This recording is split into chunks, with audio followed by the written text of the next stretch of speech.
నారాయణం నమస్కృత్య నరం చైవ నరోత్తమం దేవీం సరస్వతీం వ్యాసం తతో జయముదీరయేత్.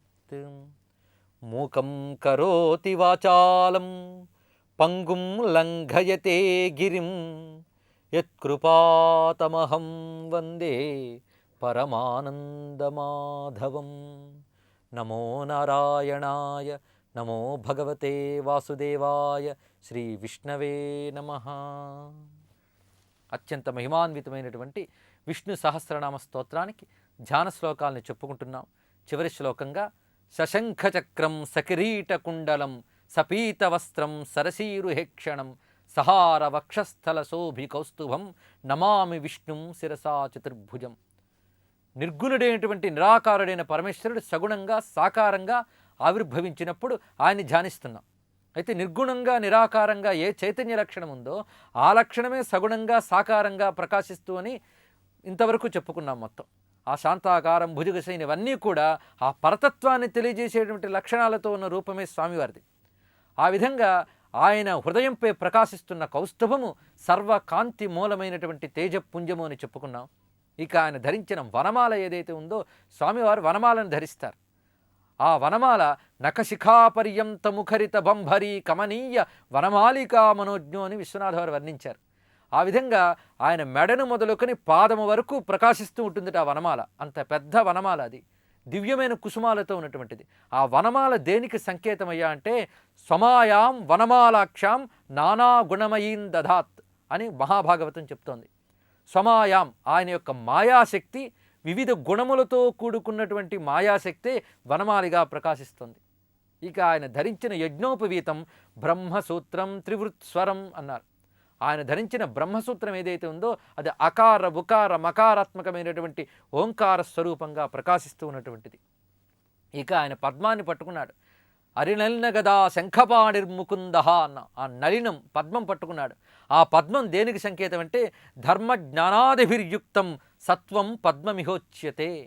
సత్వగుణానికి సంకేతంగా ప్రకాశిస్తున్నటువంటిది. సత్వగుణం ధర్మమయంగా జ్ఞానమయంగా ఉంటుంది. ఎవరిలో సత్వగుణం దీపిస్తుందో వాడు ధర్మాన్ని జ్ఞానాన్ని విడిచిపెట్టాడు. ఈ ధర్మజ్ఞానాలతో కూడుకున్నటువంటి సత్వగుణమే స్వామివారి యొక్క పద్మము అని. వాసఛందోమయం పీతం, ఇంకా ఆయన ధరించినటువంటి వస్త్రము పీతాంబరము అని, అంటే పచ్చని వర్ణం కలిగినటువంటి బంగారు వర్ణము కలిగినటువంటి వస్త్రము ధరించారు. అది వాసఛందోమయం పీతం అంటే ఛందములు అంటే వేద మంత్రములు అని అర్థము. ఈ వేద మంత్రములే ఆయనకి వస్త్రముగా ప్రకాశిస్తూ ఉన్నాయన్నారు. అంటే సమస్త వేదమంత్రముల ద్వారా ఆయన వేద్యుడవుతున్నాడు, వేదమంత్రముల్లో దాగి ఉన్నాడు స్వామి. వాసఛందోమయం పీతం, ఛందోమయమైనది ఆయన వస్త్రము. ఇక ఆయన శంఖం ఏదైతే ఉందో అది అపాం తత్వం దరవరం అన్నారు. ఆ శంఖంలో జలతత్వం ఉందిట. సర్వ జలతత్వాన్ని నియమించేవాడు పరమేశ్వరుడు గనక అపాం తత్వం దరవరం. ఆ శంఖ స్మరణ చేస్తే చాలు భగవత్ స్ఫురణ కలుగుతుంది మనకు. ఈ శంఖమే ధ్రువునకు నారాయణుడు బుగ్గన తాకించగానే వెంటనే జ్ఞానోదయం కలిగింది దానికి. అటువంటి పాంచజన్య శంఖం అది. ఇక తేజస్తత్వం సుదర్శనం, ఆయన ధరించినటువంటి చక్రం ఏదైతే ఉందో అది అగ్నిమయమైనటువంటి చక్రము. తేజస్తత్వం అగ్నితత్వాన్ని తెలియజేస్తూ ఉంటుంది. జలతత్వాన్ని శంఖం తెలియజేస్తే అగ్నితత్వాన్ని చక్రం తెలియజేస్తుంది. అగ్నిని జలాన్ని కూడా నియమించేది ఆ పరమేశ్వరుడు విశ్వరూపుడు. ఇక ఆయన ధరించిన గద, ఆ గద ఓజస్సహోబలయుతం ముఖ్యతత్వం గదాందధత్ అన్నారు. అంటే ఆయన ధరించినటువంటి గద మహాబలానికి సంకేతం. సమస్త విశ్వాన్ని ధరించే శక్తి ఆయనది అని తెలియజేస్తుంది ఆయన చేతిలో ధరించినటువంటి ఆ మహాశక్తివంతమైన గద. ఇక నభో నిభం నభస్తత్వమసిం, ఇక ఆయన ఖడ్గం ఏదైతే ఉందో ఆ ఖడ్గము ఆకాశతత్వానికి ప్రతీక. ఆకాశతత్వాన్ని కూడా ఆయన నియమిస్తున్నాడని చెప్పడానికే ఖడ్గాన్ని ధరించాడు. కాలరూపం ధనుష్శాంగం, ఇక ఆయన ధరించిన ధనుస్సు ఏదైతే ఉందో అది కాలరూపము, కాలానికి ప్రతీక. శాంగధనువు స్వామివారిది. ఈ శాంగధనువు కాలానికి ప్రతీక. ఈ విధంగా సమస్త విశ్వానికి మూలకములైనటువంటి పంచభూతాలని కాలాన్ని శాసించేది ఒకే పరమేశ్వరుడు గనక ఆయన రూపం ధరించినప్పుడు అవే ప్రతీకలుగా ఆయుధాలయ్యాయి ఆయనకి. ఇక్కడ స్వామివారి ఆయుధాలని నమస్కరించడం కూడా మనకి వాంగ్మయంలో, పురాణ వాంగ్మయంలోని వేదవాంగ్మయంలోని కనబడుతుంది. పైగా ఒక్కొక్క ఆయుధాన్ని ఉపాసించవచ్చు. ఒక్కొక్క ఆయుధానికి ఒక్కొక్క మంత్రం ఉంది. సుదర్శనుడికో మంత్రం ఉంది, పాంచజన్యానికో మంత్రం ఉంది. ఇలా ఒక్కొక్క ఆయుధాన్ని ఉపాసిస్తే చాలు, ఉపాసించిన వాడిలో ఆయుధశక్తి ప్రవేశిస్తుంది, వాడు అజేయుడవుతాడు. అందువల్ల స్వామిని ఆయుధాలను రక్షించాలి అని కూడా అంటారు. ఆయుధాలు మామూలు జడ పదార్థాలు కావు, పరమేశ్వరుని యొక్క స్వరూపాలే. ఆయన యొక్క స్వరూపములే ఆయుధములుగా ప్రకాశిస్తూ ఉన్నాయి. ఆయుధాల పేర్లు తరుచుకుంటే చాలు ధన్యులమవుతాం మనం. ఆ విధంగా స్వామివారి యొక్క ఆయుధాలకి ఒక్కొక్క దానికి ఒక్కొక్క పేరు ఉంది. ఆయన శంఖం పేరు పాంచజన్యం, చక్రం పేరు సుదర్శనం, గద పేరు కౌమోదకి, ఇక ఆయన ఖడ్గం పేరు నందకము, ఆయన ధరించినటువంటి ధనుష్యు పేరు శార్ంగము. వీటన్నిటితో ప్రకాశిస్తున్నటువంటి స్వామివారి ఆయుధాలను స్మరించాలి. ఆయుధ స్మరణ చాలా అవసరం. అది అందుకే మనకు పంచాయుధ స్తవము మొదలైన చెప్పారు.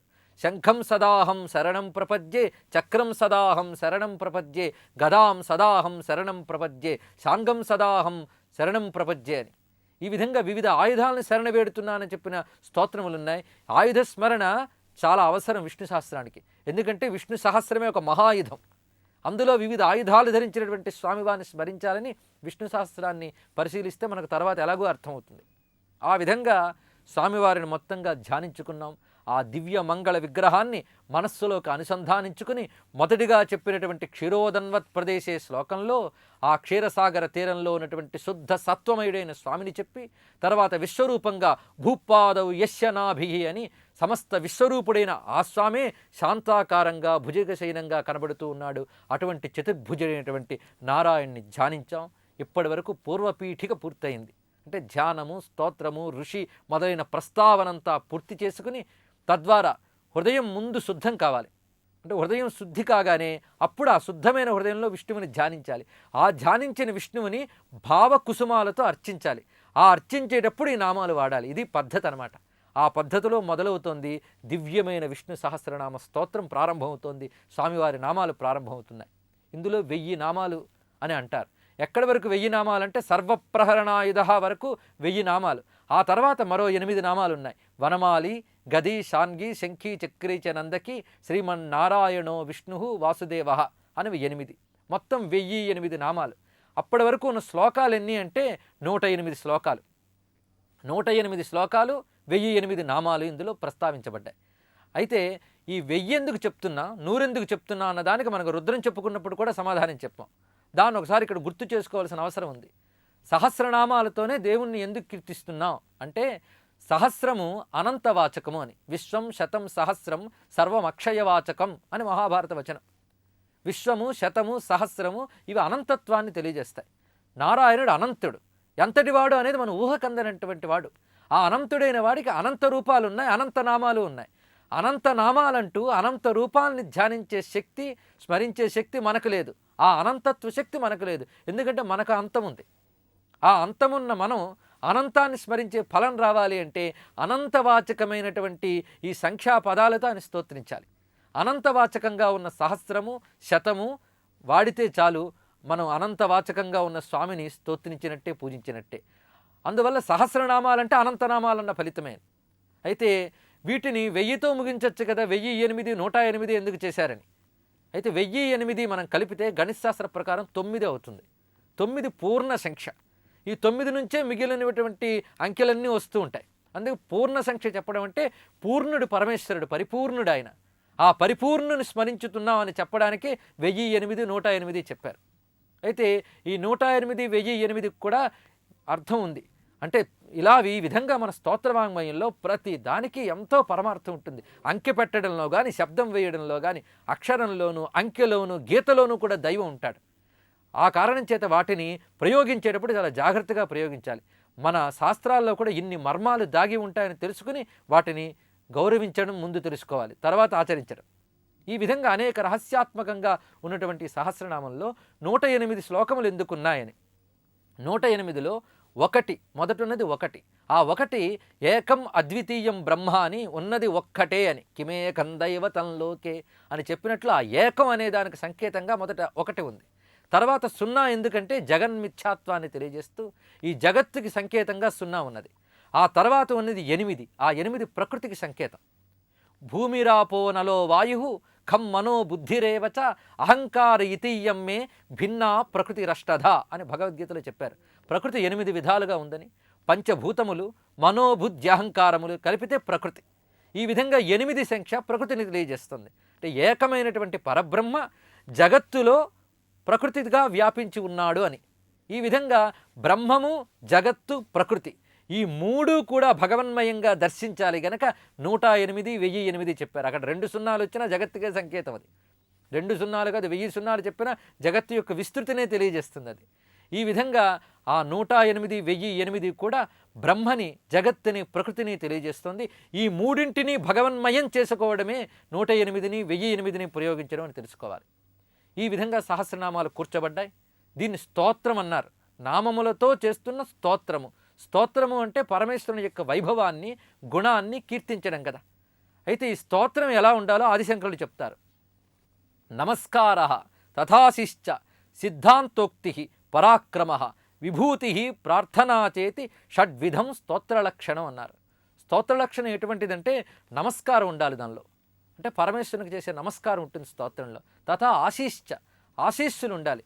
ఆశీస్సులు అంటే భగవంతుని యొక్క ఆశీస్సులు మనకు లభించే విధంగా అందులో ఉన్న విషయం కూర్చబడాలి.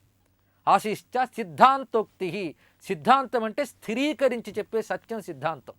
అంటే పరమేశ్వరుని యొక్క తత్వాన్ని సిద్ధాంతీకరించి ఏ మహాత్ములైతే చెప్పారో ఆ సిద్ధాంతాలు ఇందులో చెప్పబడాలి. సిద్ధాంతోక్తి పరాక్రమ, పరాక్రమం అంటే పరమేశ్వరుని యొక్క బలము అని. ఆక్రమం అంటే ఆక్రమించుట, పరాక్రమం అంటే బాగా ఆక్రమించుట అని. అంటే ఈ స్తోత్రము నిండా భగవంతుని యొక్క తత్వమే వ్యాపించి ఉండాలి అని. ఆ విధంగా పరాక్రమ శబ్దం తెలియజేస్తుంది. విభూతి, విభూతి అంటే ఐశ్వర్యం, పరమేశ్వరుని యొక్క ఐశ్వర్యాలు చెప్పబడాలి. ఆ విధంగానే సహస్రనామంలో నారాయణుని యొక్క విభూతులన్నీ చెప్పబడుతుంటాయి. విభూతి ప్రార్థన, ఆ స్వామిని ప్రార్థించడం. ఈ విధమైన 6 లక్షణాలతో ఏదైతే ఉంటుందో దాన్ని స్తోత్రం అన్నారు. ఈ 6 లక్షణాలు పుష్కలంగా కలిగినటువంటిదే విష్ణు సహస్రనామ స్తోత్రం. అయితే ఇది ఎందుకు చెయ్యాలో కూడా ఆదిశంకరులు చెప్తారు. సత్వశుద్ధికరం, వస్తుతత్వ అవభాసకం, అద్వైత జ్ఞానోపకారకం అని చెప్పారు ఆయన. సత్వశుద్ధికరం, మన హృదయంలో ఉన్నటువంటి లక్షణము, హృదయము శుద్ధి కావాలి. అది సత్వశుద్ధి అంటే. అది జరిగి వస్తుతత్వ అవభాసకం, మనకు కనబడుతున్న ప్రపంచం యొక్క అసలు స్వరూపం తెలియాలి. అది తెలియకపోవడం వల్లే దుఃఖం వస్తుంది మనకి. ఆ వస్తువు యొక్క తత్వాన్ని అవభాసనం చేస్తుంది. మన మామూలు చూపు ఏం చేస్తుంది? వస్తువుని చూపిస్తుంది. కానీ ఈ స్తోత్రము వల్ల ఏం జరుగుతుంది? వస్తు తత్వం తెలుస్తుంది. అంటే విష్ణు సహస్రనామం వల్ల కలిగే ఫలం ఏమిటంటే ముందు మన చిత్తశుద్ధి, సత్వశుద్ధి జరుగుతుంది. అంటే మన సహజ లక్షణం ఏదైతే ఉందో అది శుద్ధమవుతుంది ముందు. అది శుద్ధమవడమే కాక వస్తువు యొక్క అసలు తత్వం తెలుస్తుంది. ఆ తర్వాత అద్వైత జ్ఞానోపకారకం, ఏదైతే అద్వైత జ్ఞానం ఉందో కైవల్యము ఆ జ్ఞానాన్ని కలిగిస్తుంది. అటువంటి లక్షణము కలిగినటువంటి దివ్య స్తోత్రం ఇది. అద్వైత జ్ఞానోపకారకం, సత్వశుద్ధికరం, వస్తుతత్వ అవభాసకం అయినటువంటి దివ్య సహస్ర నామ స్తోత్రం మనం చదువుకోబోతూ ఉన్నాం. దానిలో దీని దివ్యత్వాన్ని చెప్తూ అంటారు మహర్షులు. మహాభారత సారత్వాత్ ఋషిభి పరిగానత వేదాచార్య సమాహారాత్ భీష్మోత్కృష్టమతత్వత పరిగ్రహాతిశయితో గీతాజైకార్చతశ్చ సహ సహస్రనామ్నామధ్యాయ ఉపదేయేత అన్నాడు. అంటే మహాభారతం సారం అవ్వడం వల్ల ఋషిభి పరిగానిత, ఋషుల చేత అంటే మంత్రముల చేత, మంత్రద్రష్టల చేత వివిధ విధములుగా గానము చేయబడ్డం చేత, వేదాచార్యుల యొక్క సిద్ధాంతాల్ని ప్రతిపాదించడం చేత, పరమోత్కృష్టుడైనటువంటి భీష్ముల వారి యొక్క నోటి నుండి రావడం చేత, పరిగ్రహాతిశయను పరమేశ్వరుని యొక్క పరమోత్కృష్ణ గుణములను వర్ణించడం చేత, గీత మొదలైనటువంటి ఏ దివ్యశాస్త్రములు ఉన్నాయో వాటిలో ఏమి చెప్పబడిందో ఆ అర్థాన్నే ప్రతిపాదించడం చేత, అంటే భగవద్గీతలో ఏదైతే చెప్పబడిందో దాన్నే ఇందులో ప్రతిపాదించారు. అటువంటిది లక్షణములతో కూడుకున్న ఈ సహస్రనామము. దీన్ని అధ్యయనం చేయాలి. ఎందువల్లంటే ఈ లక్షణాలు ఉండడం చేత అని. మహాభారత సారత్వాత్ ఋషిభి పరిగానత వేదాచార్య సమాహారాత్ భీష్మోత్కృష్టమతత్వత పరిగ్రహాతిశయతో గీతాద్యైకార్చతశ్చ సహ సహస్రనామ్నామధ్యాయ ఉపదేయేతమో మతః. ఈ విధంగా సహస్రనామాలకున్నటువంటి వైశిష్ట్యాన్ని ఋషులు తెలియజేశారు. విశేషించి ఇది కైవల్యాన్ని, మోక్షాన్ని ప్రసాదిస్తుంది, అందులో సందేహం లేదు. చతుర్విధ పురుషార్థాల్ని ప్రసాదించే లక్షణం విష్ణు సహస్రనామానికి ఉంది. పరమ పురుషార్థమైనటువంటి మోక్షాన్ని ఇస్తుంది కనుకనే భవభయహరం అన్నారు, సాంచర్తి వినియుజ్యతే అన్నారు. అంతేకాక ఇహలోకంలో ఎటువంటి అరిష్టాన్నైనా పోగొట్టగలిగే శక్తి విష్ణు సహస్రనామాలకు ఉందని అనేక చోట్ల ప్రస్తావించారు. విష్ణు సహస్రనామ స్తోత్రం పూర్తవగానే రోగార్తో ముచ్యతే రోగాత్ బద్ధో ముచ్యేత బంధనాత్ భయాన్ ముచ్చేత భీతస్తు ముచ్చేతాపన్న ఆపదహ అన్నారు. శౌచాది నియమాలు పాటిస్తూ నియమంగా ఎవరైతే విష్ణు సహస్రనామాన్ని పారాయణ చేస్తారో వారిని తప్పకుండా అనుగ్రహిస్తాడు విష్ణువు. ఆ శబ్దశక్తి అటువంటిది. ఆ శబ్దాలు అనేటప్పుడు మన లోపల జరిగేటువంటి స్పందన ఏదో ఆ స్పందన వల్ల మనలో ఉన్న అరిష్టాలు, మన చుట్టూ ఉన్న అరిష్టాలు కూడా తొలగుతాయి. ఇది రహస్యం. విశేషించి మన ఆయుర్వేదంలో కూడా ఈ ప్రస్తావన కనబడుతుంది. ఆయుర్వేద శాస్త్రం ఇప్పుడు ప్రపంచమంతా అంగీకరిస్తుంది. అయితే భౌతిక దృక్పథం ఎక్కువ ఈ విశ్వానికి. ఎందుకంటే దీని స్థూల దృష్టి, ఈ ప్రపంచపు దృష్టి ఎప్పుడు స్థూలంగానే చూస్తుంది. స్థూల దృష్టితో ఔషధాదులన్నీ స్థూలంగా కనబడతాయి కనుక మనం అటువైపు ఆలోచిస్తాం. కానీ ఆయుర్వేదం మాత్రం పరిపూర్ణమైనటువంటి భారతీయ వైదిక విజ్ఞానం. ఆ కారణం చేత ఆయుర్వేదంలో స్థూల సూక్ష్మ దృష్టితో కూడిన విజ్ఞానం అందులో కనబడుతుంది. స్థూల దృష్టితో చెప్పినటువంటి ఔషధాలే కాక మణి మంత్రాలు కూడా రోగ పరిహారకంగా పనిచేస్తాయని చెప్పారు. అంటే మణి మంత్ర ఔషధాలు, వీటితో మనం రోగ నిర్మూలనం చేస్తాం. ఈ మూడింటిని ప్రయోగించాలి అని మనకి ఆయుర్వేదంలో చెప్తారు. ఆయుర్వేదంలో కొన్ని రోగాలకి ఔషధాలు చెప్తూనే మణులు చెప్తారు, వివిధములైనటువంటి రత్నాలు. ఆ రత్నాలతో కూడా రోగాదులు పోతాయి. ఎందుకంటే రత్నానికి గ్రహానికి మనిషికి సంబంధం ఉంది. ఆ గ్రహ శాంతి చేయించి ఆ గ్రహ లక్షణాన్ని, ఏ గ్రహ యొక్క అనుగ్రహం తగ్గుతుందో దాని లక్షణాన్ని ఇచ్చే శక్తి మణులకు ఉంటుంది కనుక మణులతో కూడాను ఔషధ ప్రయోగం చెప్పారు. ఈ రెండిటితో పాటు మంత్ర ప్రయోగం కూడా చెప్పారు. మంత్రము ఏదైతే ఉందో ఆ మంత్రముతో అది ఔషధం వలె పనిచేస్తుంది, రోగాలు నిర్మూలిస్తుంది అని. ఇది కూడా మన ఆయుర్వేద విజ్ఞానంలో చెప్పారు. ఈ ఆయుర్వేదంలోనే సన్నిపాతము మొదలైనటువంటి రోగాలు శాంతించాలంటే విష్ణు సహస్రనామం పారాయణ చేయాలి అని చెప్పారు. అంటే ఆయుర్వేదం కూడా విష్ణు సహస్రనామాన్ని ఒక ఔషధంగా చెప్తోంది. గమనించండి, స్వామివారి నామాల్లోనే నిర్వాణం భేషజం భిషక్కని వస్తుంది. ఇది మహా ఔషధం. అందుకే మనం ఔషధం పుచ్చుకునేటప్పుడు కూడా నారాయణ స్మరణ చేస్తాం. ఔషధం జాహ్నవీతోయం వైద్యో నారాయణో హరిహి అని. పుచ్చుకుంటున్నటువంటి ఔషధం నారాయణ పాదం నుంచి వచ్చినటువంటి గంగాజలంగా భావించాలి. అదేవిధంగా ఆ ఇచ్చిన వైద్యుడు కూడా నారాయణుడు అనాలి. అంటే నిజంగా వైద్యుడు నారాయణుడా, ఇవన్నీ ప్రశ్న వస్తాయి. కానీ వైద్యుడిలో ఉండేటువంటి వైద్య లక్షణం నారాయణ యొక్క శక్తి. మనకు సరియైన మందు కావాలి అంటే ఆ వైద్యుడికి సరియైనగా బుద్ధిని స్ఫురింపజేయాలి పరమేశ్వరుడు. ఆ కారణం చేత వైద్యో నారాయణు హరికి, నిజమైన వైద్యుడు నారాయణుడు. ఆ నారాయణ నామమే ఔషధం. అంతేకాక మేహరోగము మొదలైనవి, అంటే డయాబెటిస్ మొదలైనవి పోయే శక్తి కూడా ఈ విష్ణు శాస్త్రంలో ఉందని ఆయుర్వేద శాస్త్రాలు చెప్తున్నాయి మనకి. అంటే సర్వ రోగ పరిహారకమైనటువంటి శక్తి దీనిలో ఉందని. అంతేకాక మనకి రాబోయే ఆపదలు, కలుగుతున్న ఆపదలు, వీటిని కూడా పరిహరింపజేసే శక్తి ఉంది. ఎందుకంటే శబ్దము ఏదైతే ఉందో దానికి ఉన్న శక్తి అంతా ఇంత కాదు. రెండు విధాలుగా ఉంటుంది ఈ ప్రపంచం. ఒకటి రూపము, ఇంకొకటి శబ్దము. బయటకు కనబడుతున్న స్థూల రూపములతో చికిత్స, అది ఔషధాలు. ఇక రెండవది ఏమిటి? శబ్దము. శబ్దముతో కూడా చికిత్స చేయవచ్చు. అందుకే మనకి శబ్ద ప్రకంపనల వల్ల, నాదం వల్ల ఎన్నో వైద్యాలు చేయొచ్చు అంటున్నారు. మనం విష్ణు సహస్రం చెప్తున్నప్పుడే, ఆ అంటున్నప్పుడే మనకు తెలియని ఒక ఉద్వేగం కలుగుతుంది. ఆ శక్తి అలా ఉంటుంది. విశ్వం విష్ణుర్వషట్కారో భూత భవ్య భవత్ ప్రభు అంటున్న ఆ శబ్ద ఏ గ్రథనం ఉందో అది గొప్పది. అంతేకాక ఇందులో మహానాదాత్మకంగా కొన్ని వినబడుతూ ఉంటాయి. అందుకే విష్ణు సహస్రానికి అర్థం చెప్పుకోవడం ఒకటైతే, అది వింటూ ఉన్నప్పుడే అందులో కలుగుతున్నటువంటి అనుభూతి ఒక ఎత్తు. అటువంటి నాదమయమైన గమనం ఇందులో కనబడుతూ ఉంటుంది మనకి. విశ్వం విష్ణుర్వషట్కారో భూత భవ్య భవత్ ప్రభు భూత కృద్భూత భృద్భావో భూతాత్మా భూత భావన అంటూ ఉన్నప్పుడే తెలియని ఒక అనుభూతి కలుగుతుంది. అలాంటి ఆ నాదమయ శక్తి ఏం చేస్తుందో మనకు తెలియదు. అలాంటి మహాలక్షణం కలిగినటువంటి విష్ణు శాస్త్రాన్ని ఉపాసించే వాడికి పరమేశ్వరుని యొక్క రక్షణ పరిపూర్ణంగా లభిస్తుంది. దానికి తార్కాణంగా ఎందరి జీవితాల్లోనూ అనుభవాలు ఉంటూ ఉంటాయి. అందులో ఏకరసానంద సరస్వతి మహారాజ్ అనేటువంటి ఒక మహాత్ముడు చెప్తాడు తన జీవితంలో జరిగిన ఒక అనుభవాన్ని. అదేమిటి అంటే, ఆయన బాల్యం నుంచి విష్ణు సహస్రం చదువుకోవడం అలవాట. అలా చదువుకుంటూ ఉంటే ఒకరోజు రాత్రి కలలో విష్ణువు సాక్షాత్కరించి, రేపు ఈ ఊరంతా తగలబడిపోతుంది, నువ్వు ఇక్కడి నుంచి వెళ్ళిపో అని చెప్పాట. ఆయన వెంటనే తెల్లవారుజామున లేచి ఆ ఊళ్ళో వాళ్ళకి ఊరంతా తగలబడిపోతుంది కనుక మనం ఖాళీ చేయాలన్నారు. కానీ ఎవరు వినలే. ఇతని కళను ఎవరు నమ్మొచ్చాడని చెప్పారు, ఎవరు వినలేదు. అప్పుడు ఈయన ఇంక వారిని కాదని విష్ణువు మాట మీద నమ్మకం ఉంచుకొని ఊరు దాటి వెళ్ళిపోయాడు. ఈయన దాటి వెళ్ళాడో లేదో ఊరంతా దగ్ధమైందిట. ఇది ఆయన తనకు జరిగిందని చెప్పి గ్రంథస్థం చేశాడు ఈ విషయాన్ని. అంటే అర్థం ఏమిటి? ఆ ఊరంతటికి దగ్ధమయ్యే ఒక యోగం ఉంది, ఆ యోగం జరుగుతోంది. కానీ ఆ ఊరిలో ఉన్న ఇతడు మాత్రం విష్ణు సహస్రనామ జపం వల్ల ఆ యోగానికి ఏ పాపం కారణమో ఆ పాపం పోగొట్టుకున్నాడు. అందువల్ల అతడు మాత్రం విముక్తుడయ్యాడు. అందువల్ల సమస్త బంధముల నుంచి, భయాల నుంచి ఇది విముక్తి కలిగిస్తుంది. శృణు పాప భయాపహం అనడంలో విశేషం ఇది. ఇటువంటి మహాలక్షణము కలిగినటువంటి విష్ణు సహస్రనామం అని దివ్యౌషధం. ఇది శబ్దరూపమైనటువంటి నారాయణుని స్వరూపం అన్నాం. కాబట్టి ఒక్కొక్క అక్షరం అన్నప్పుడు నారాయణుని మనం అనుసంధానం చేస్తున్నాం అని గ్రహించాలి.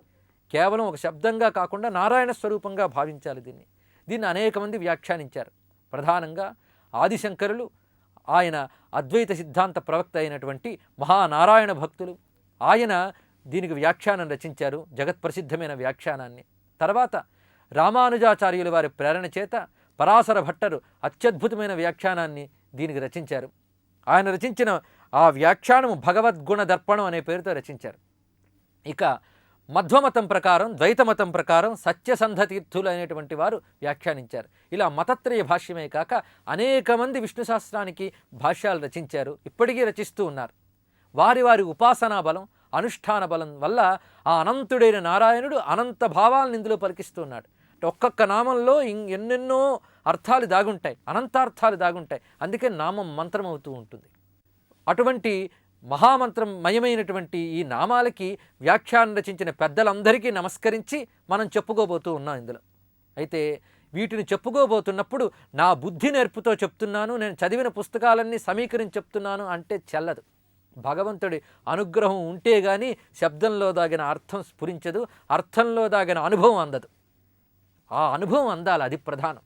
అందువల్ల మనం ఈ రోజు నుంచి చెప్పుకోబోయేటువంటి ఒక్కొక్క నామానికి ఏమిటి అర్థం చెప్తున్నామా అనే కుతూహలం పక్కన పెట్టి ఆ నామము ద్వారా, అర్థము ద్వారా భగవద్ అనుభూతిని మనం పొందాలి.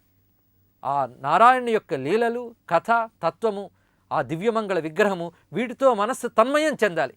ఆ తన్మయం చెందడానికి అవసరమైన మేరకే మన అర్థాన్ని, వ్యాఖ్యానాన్ని అందజేసుకుందాం. అందువల్ల మూకం కరోతి వాచాలం పంగుం లంఘయతే గిరిం యత్కృపా తమహం వందే పరమానంద మాధవం. మూగవాణ్ణి కూడా పలికించేటువంటి ఆ స్వామి యొక్క కృపే వీటిని వ్యాఖ్యానించే శక్తిని ప్రసాదించాలి అని నమస్కరిస్తూ, ఇందులో ఈ నామాల్లో ప్రధానంగా లక్షణం ఏమిటి అంటే ఒక మహాయజ్ఞం దాగి ఉంది, అది గమనించాలి. మనకి వేదంలో అనేక యజ్ఞాలు చెప్పారు. ఆ యజ్ఞములన్నీ చేసిన ఫలం విష్ణు శాస్త్రం అంటే వస్తుంది. యజ్ఞం చేయాలంటే ఎన్నో సమకూర్చుకోవాలి, బాహ్య వస్తువులు, ఉపకరణ అవసరం. కానీ విష్ణు సహస్రనామ స్తోత్ర జపానికి ఆ ఉపకరణాలు ఏవి అక్కర్లేకుండానే ఒక మహాయజ్ఞం దాగి ఉంది, గమనించాలి. ప్రధానంగా విశ్వం నుంచి చివరికి అభిరక్షతు వరకు మనం చదువుతూ ఉంటే ఒక మహాయజ్ఞక్రియ నడుస్తూ ఉంటుంది. ఎందుకంటే సమస్త దేవతలు ఇందు చెప్పబడుతూ ఉంటారు. ఆ ఒక్కొక్క శబ్దము ఒక మహాగ్ని స్వరూపం. దాని యందు మన మనస్సు లీనమవుతోంది. అంటే వాగగ్నిని రగిల్చి మన మనోభావాన్ని అందరూ హుతం చేస్తూ ఉంటాం. అదంతా యజ్ఞో వై విష్ణు అన్నారు. యజ్ఞమే విష్ణువు యొక్క స్వరూపం. వేదంలో అనేక చోట్ల ఈ మాట చెప్పారు. యజ్ఞో వై విష్ణు, యో వై విష్ణు స యజ్ఞ, ఇవన్నీ వేదవచనాలు. అలాంటి యజ్ఞస్వరూపుడు విష్ణువు గనక విష్ణువు గురించే మనం చెప్తున్నామంటే యజ్ఞం చేస్తున్నట్టే అని. సర్వదేవమయో విష్ణు, సర్వతీర్థమయో విష్ణు అన్నారు. సర్వదేవమయుడు విష్ణువు అంటే మనం విష్ణు సహస్రం అంటున్నామంటే సర్వదేవతల్ని ఉపాసిస్తున్నామని అర్థం. అలాగే సర్వతీర్థములని స్నానం చేస్తున్నామని, అన్ని తీర్థముల్లో, గంగాది సమస్త తీర్థముల్లో స్నానం చేస్తున్నామని భావన కలగాలి. సర్వదేవమయుడైన విష్ణువుతో మనస్సు అనుసంధానం చేస్తున్నామని, ఒక మహా దివ్య యజ్ఞాలన్నీ ఆచరిస్తున్నామని తెలియాలి. ఈ విధంగా ఇన్ని లక్షణాలున్న ఇందులో మహాయజ్ఞం చేస్తున్నామన్న భావనతో పాటు స్వామివారి విభూతులు ఏవైతే ఉన్నాయో ఆ విభూతులు ఈ విశ్వంలో అనేక చోట్ల నిండి ఉన్నాయి. అటువైపు మనకు కనబడిన దేవలోకాల్లో, గ్రహాల్లో, నక్షత్రాల్లో వ్యాపించి ఉన్నాయి.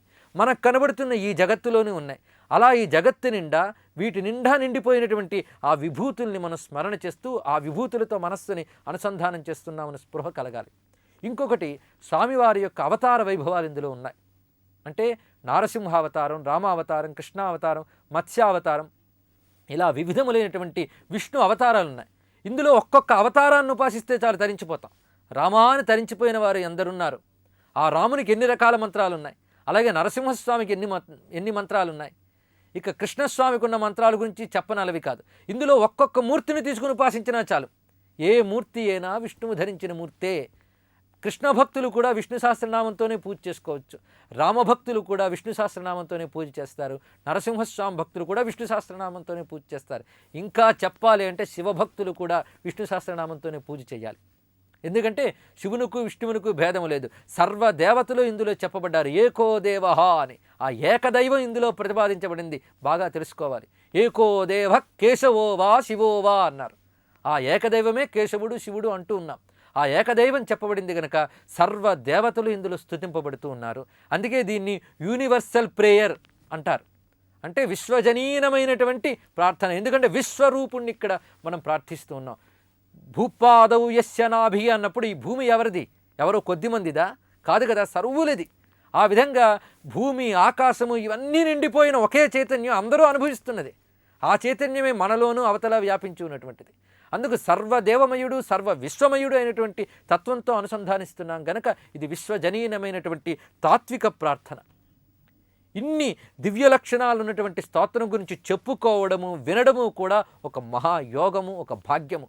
అటువంటి భాగ్యం లభింపజేసినటువంటి ఆ నారాయణ కరుణిని ప్రార్థిస్తూ మొదలు పెడుతూ ఉన్నాం. మొదటి శ్లోకం ప్రారంభమవుతోంది. విశ్వం విష్ణుర్వషట్కారో భూత భవ్య భవత్ ప్రభు భూతకృత్ భూతభృద్భావో భూతాత్మా భూతభావన అని. విశ్వం విష్ణు, మొదటి నామం విశ్వం. విశ్వం అనే స్వామివారి యొక్క మొదటి నామం. దీనిని బాగా అర్థం చేసుకోవాలి. ఎందుకంటే విష్ణు సహస్రం అనే మహావృక్షం మొదలవడానికి మొదట విత్తనము విశ్వం అనేటువంటి నామం. దేనికైనా సరే దివ్య స్తోత్రాలకి దివ్య గ్రంథాలకి మొదటి వాడిన శబ్దం బాగా గమనించాలి. ఎందుకంటే మొదట ఒక వృక్షానికి ఉండేది విత్తనం, విత్తనంలోనే వృక్షం అంతా దాగి ఉంటుంది. ఆ విధంగా విష్ణు సహస్రనామంలో చెప్పబడ్డ సమస్త తత్వము కూడా విశ్వం అనే దానిలో దాగి ఉంది. అందువల్ల విశ్వం గురించి బాగా గ్రహించాలి. గజేంద్రుడు కూడా ప్రార్థన చేస్తూ ఉంటాడు. విశ్వకరు విశ్వదూరిని విశ్వాత్మకు విశ్వవేద్యు విశ్వున విశ్వున్ శాశ్వదునజు బ్రహ్మప్రభు ఈశ్వరునిన్ పరమ పురుషునే భజింతున్నన్. హరి ఓం విశ్వస్మై నమః. విశ్వం విష్ణుర్వషట్కారో భూతభవ్య భవత్ ప్రభు భూతకృత్ భూతభృద్భావో భూతాత్మా భూతభావన. మొదటి నామమైనటువంటి విశ్వం అనే దాని గురించి ప్రస్తావించుకున్నాం. ఇది ఒక్కటి అర్థమైతే విష్ణు సహస్రం బాగా అర్థమవుతుంది. విశ్వం అనేటువంటి ఈ నామానికే విశ్వమంత విస్తృతి కలిగినటువంటి అర్థాలు ఉన్నాయి. ఇన్ని అర్థాలు దాగి ఉన్నటువంటి ఈ విశ్వనామం గురించి, విశ్వం అంటే మనకు ముందు కనబడేది అదే, భగవంతుడి తర్వాత విశ్వం. ప్రతివాడికి అనుభవానికి వచ్చేది మాత్రం విశ్వం కదా. మనం అంటూ ఉంటాం విశ్వంలో విశ్వంలో విశ్వంలో అనే మాట అనేక సందర్భాల్లో అంటూ ఉంటాం. మనందరికీ కనబడేది ముందు విశ్వమే. అంటే భగవంతుడు అంత ప్రత్యక్షంగా ఉన్నాడని మొదటే చెప్పాడు. నీకు కనబడేది ఏదో అదే నారాయణుడు అని మొదటి నామం చెప్తాను. మనకు కనబడుతున్న ఏ గోచరాత్మక జగత్తుందో అదే విశ్వము, అదే నారాయణ యొక్క మొదటి స్వరూపం. అంటే ముందుగా మనకు కనబడుతుంది ఈ జగత్తు రెండు విధాలు, గోచరము అగోచరము అని. గోచరంగా ఉన్నటువంటివి అంటే మనకు కనబడుతున్న నక్షత్రాదులు అంతవరకు. ఈ నక్షత్రాదులు వెనకాల వీటి వెనకాల ఏముందో మనకు తెలియదు. ఈ కనిపించినటువంటి ఏ జగత్తుందో ఆ జగత్తంతా కలిపి ఒక మహావిశ్వము అని. ఈ విశ్వమే నారాయణ యొక్క స్వరూపము అని. అయితే దీనికి విశ్వం అని పేరు ఎందుకు వచ్చింది? ఇది బాగా గమనించాలి. విశ్వం అని ఎందుకు పేరు వచ్చిందంటే విశతి అని. విశతి అనేటువంటి శబ్దానికి ప్రవేశించుట అని అర్థం. విషధాతువుకి ప్రవేశము అని అర్థము. అలా నారాయణుడు దేనియందు ప్రవేశించి ఉన్నాడో దానికి విశ్వం అని పేరు. అంటే ఈ స్థావర జంగమాత్మకమైన జగత్తంతా కూడా నారాయణుడు ప్రవేశించి ఉన్నాడు గనుక దీనికి విశ్వము అని పేరు. ఇది గమనించాలి. అంటే దేనియందు ఆయన ప్రవేశించి ఉన్నాడో దానికి విశ్వము అని పేరు. ఈ విశ్వానికి మరో అర్థం ఏమిటి అంటే సమస్తము, మొత్తము అని అర్థము. సమస్తము అంతా అనేది, ఆ అంతా అనేది అనంతము అని అర్థం. విశ్వం శతం సహస్రం సర్వం అక్షయవాచకం అని మనం ముందే చెప్పుకున్నాం. విశ్వం అంటే అనంతము అని అర్థము. విశ్వంలో జ్ఞానం ఉంటుంది, కాలం ఉంటుంది, దేశం ఉంటుంది. అనంతమైన దేశము, అనంత జ్ఞానము, అనంత కాలము వీటి యొక్క స్వరూపం మనకు అవగతం కాదు. అంత అనంతంగా ఉన్నవాడు అని రెండవ అర్థము. అంటే కనబడుతున్న జగత్తు అనంతమైనది ఈ రెండవ అర్థంగా అనంతం చెప్పుకున్నాం. ఇక ఉభయ విధం బ్రహ్మ విశ్వశబ్దేన ఉచ్యతే అంటున్నారు భాష్యకారులు. ఉభయ విధమైన బ్రహ్మ విశ్వశబ్దం ద్వారా చెప్పబడ్డాడు. ఉభయ విధమైన బ్రహ్మ అంటే కారణ బ్రహ్మ, కార్యబ్రహ్మ అన్నారు. అంటే విశ్వము కార్యము, దీనికి కారణము పరమేశ్వరుడే అనమాట. అంటే కార్యము వేరు, కారణము వేరు కాదు. కారణమే కార్యంగా వివర్తం చెందింది, అంటే విస్తృతమయ్యింది. ఆ కారణమైన నారాయణుడే కార్యమైన విశ్వంగా వ్యాపించి ఉన్నాడు అని.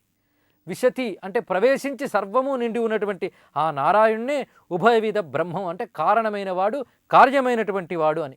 విశ్వస్య జగతః కారణత్వేన విశ్వముత్యుచ్యతే బ్రహ్మ అన్నారు.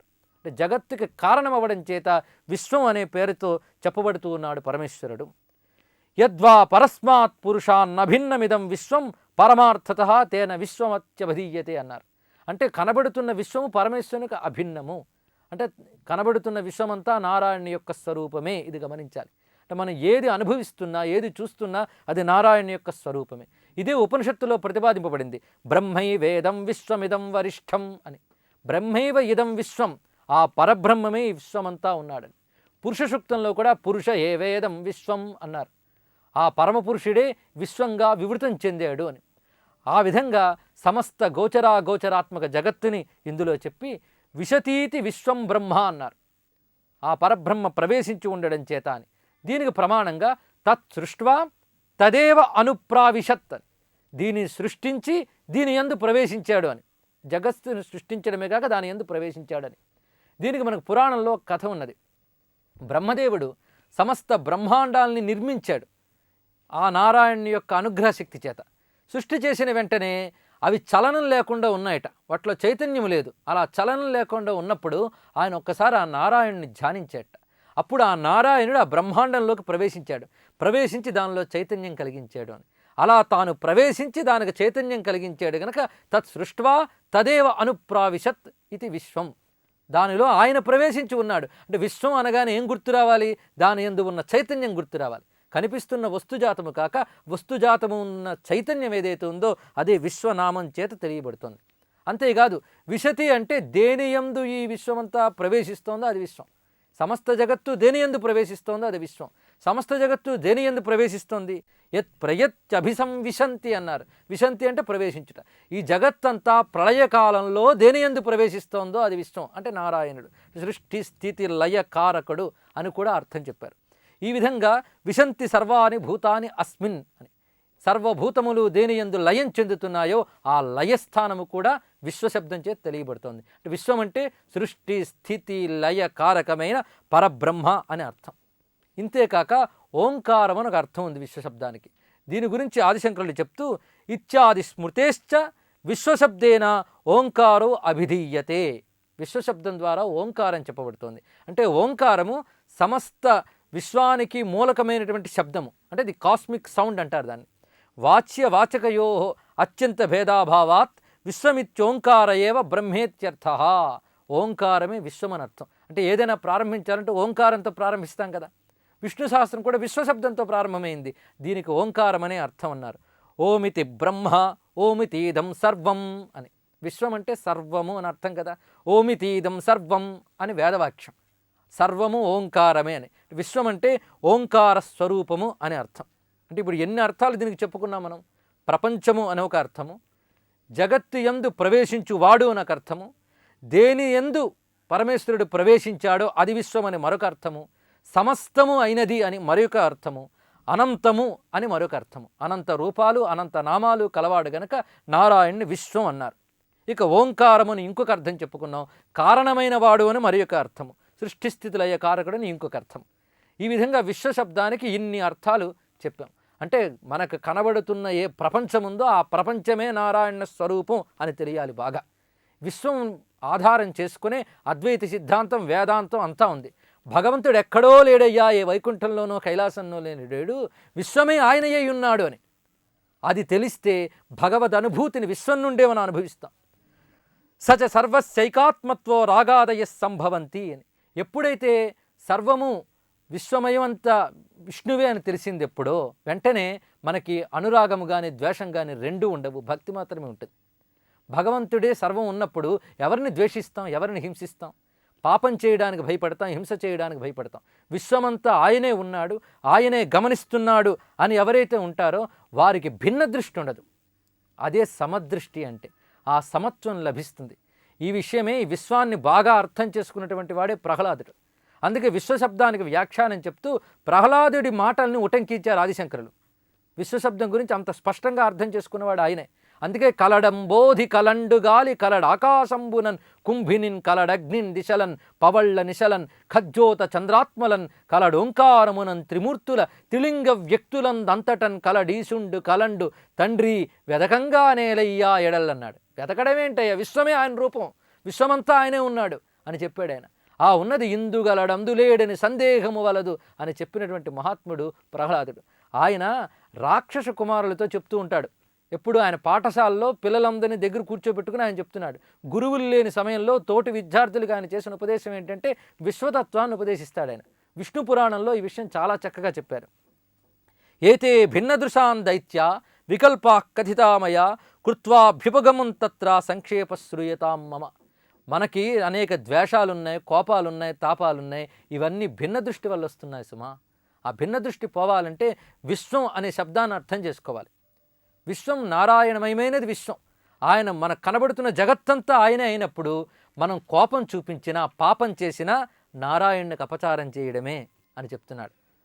అందువల్లనే భక్తులు శమశత్రువుచ మిత్రేచ తథా మానావమానయో శీతోష్ణ సుఖదుఃఖేషు సమస్సంగ వివర్జిత తుల్య నిందాస్తుతిర్మౌని సంతుష్టో ఏనకేనచిత్ అనికేత స్థిరమతి భక్తిమాన్యో సమే ప్రియ అన్నారు. భక్తిమాన్యో సమే ప్రియ అని భక్తి యోగంలో శ్రీకృష్ణ పరమాత్మ చెప్పారు. అంటే సమశత్రువుచ మిత్రేచ, శత్రుమిత్రుల యందు మానవమానముల యందు శీతోష్ణ సుఖదుఖాల యందు సమభావం కలిగి ఉంటాడెవడు? విశ్వం నారాయణుని యొక్క రూపము, నారాయణుని యొక్క నామము అని తెలిసినవాడు మాత్రమే అలా ఉండగలడు. అలా ఉన్నప్పుడు విశ్వంలో ప్రతిదీ నారాయణునిది అని తెలిసినప్పుడు వాడు ఆ అనుకున్న చోట నారాయణుడే సాక్షాత్కరించి వాడిని రక్షిస్తున్నాడు. కనుక విశ్వం అనే శబ్దాన్ని బాగా అనుసంధానం చేస్తే నారాయణుడు ఎంత దగ్గరవాడో అర్థమవుతుంది. సోహం న పాపమిచ్ఛామి నకరోమి వదామి వా చింతయన్ సర్వభూతస్థం ఆత్మన్యపి చ కేశవం. సోహం న పాపమిచ్ఛామి, నేను పాపం చేయడానికి ఇష్టపడను, పాపం పలకడానికి ఇష్టపడను, పాపాన్ని ఊహించడానికి కూడా ఇష్టపడను. ఎందుకంటే విశ్వం నారాయణమయం అని తెలుసు కనుక. ఇంకొకరిని హింసించను. సర్వభూతాత్మకే తాత జగన్నాథే జగన్మయే పరమాత్మని గోవిందే మిత్రామిత్ర కథాకుతః. సర్వభూతాత్మకుడైనటువంటి వాడు జగన్నాథుడు నారాయణుడు, విశ్వమే ఆయన రూపమైనప్పుడు నేను ఎవరిని ద్వేషిస్తాను చెప్పు? ఒకరిని ప్రత్యేకించి ప్రేమించడం, ఒకరిని ప్రత్యేకించి ద్వేషించడం అంటే రెండిటిగా చూస్తున్నాను విశ్వాన్నని. అలా కాకుండా సర్వము నారాయణుడే ఈ విశ్వమని ఏకదృష్టిగాని లభించితే ఈ ద్వేషాదులు కూడా పోతాయి. అంటే విశ్వాన్ని బాగా అనుసంధానించుకుంటే విశ్వశ్రేయస్సు సాధ్యమవుతుంది, వాడు క్షేమంగా ఉంటాడు. ఏతద్విజానతా సర్వం జగస్థావరజంగమం ద్రష్టవ్యమాత్మవద్విష్ణుర్యతోయం విశ్వరూపధిర్క్. యతోయం విశ్వరూపధిర్క్, విశ్వరూపంగా నారాయణుడున్నాడు గనక ద్రష్టవ్యం ఆత్మవద్విష్ణు, తన వలే ప్రపంచాన్ని చూడాలి. ఆత్మవత్ సర్వభూతాని అని తనతో మమైకం తన్మయం చెందించాలి. ఆ విధంగా తాను విష్ణువుతో తన్మయమైతే విశ్వమంతా ఆయనే కనబడతాడు. ఈ జ్ఞానం రావడమే అత్యంత కష్టసాధ్యం, దాన్నే సాధించాలి అంటున్నారు. గీతలో కూడా వాసుదేవ సర్వమితి సమహాత్మా సుదుర్లభ. సర్వం అంటే విశ్వమే, వాసుదేవుడే విశ్వము అని తెలుసుకునే మహాత్ముడు అరుదుగా ఉంటాడు సుమా అన్నాడు. ఈ విషయమే గీతలోనే మరో చోట చెప్తున్నారు స్వామి. మత్కర్మ కృన్ మత్పరమో మద్భక్త సంగవర్జిత నిర్వైర సర్వభూతేషు ఎస్ సమామేతి పాండవ. ఎప్పుడైతే విశ్వమంతా నేనే ఉన్నానని తెలుసుకున్నాడో నాకు ప్రియం కలిగించడానికి విశ్వంతో ప్రవర్తిస్తాడు. అతను విశ్వంతో ఏ అనుభవం పెట్టుకున్నా, ఏ పని చేసినా నారాయణునితోనే పనిచేస్తున్నాడని తెలుసుకుంటాడు కనుక నారాయణునికి ప్రీతిపాత్రమైనటువంటి అహింసాదులు చేస్తాడట. అందుకోసం విశ్వం అనగానే తెలుసుకోవాల్సింది ఏమిటి అంటే హింసాదిరహితేన స్తుతి నమస్కారాది కర్తవ్యమితి దర్శయితుం విశ్వశబ్దేన బ్రహ్మ అభిధీయతే ఇతి వా అన్నారు ఆదిశంకరులు. హింసాదిరహితేన, హింసాదులు విసర్జించి స్తుతి నమస్కారాదులు కర్తవ్యం అన్నాడు. అంటే ముందుగా విశ్వం నారాయణమని తెలుసుకున్నాక దేనిని మనం హింసించరాదు. ఆయనకిష్టమైన కర్మ చేయాలట.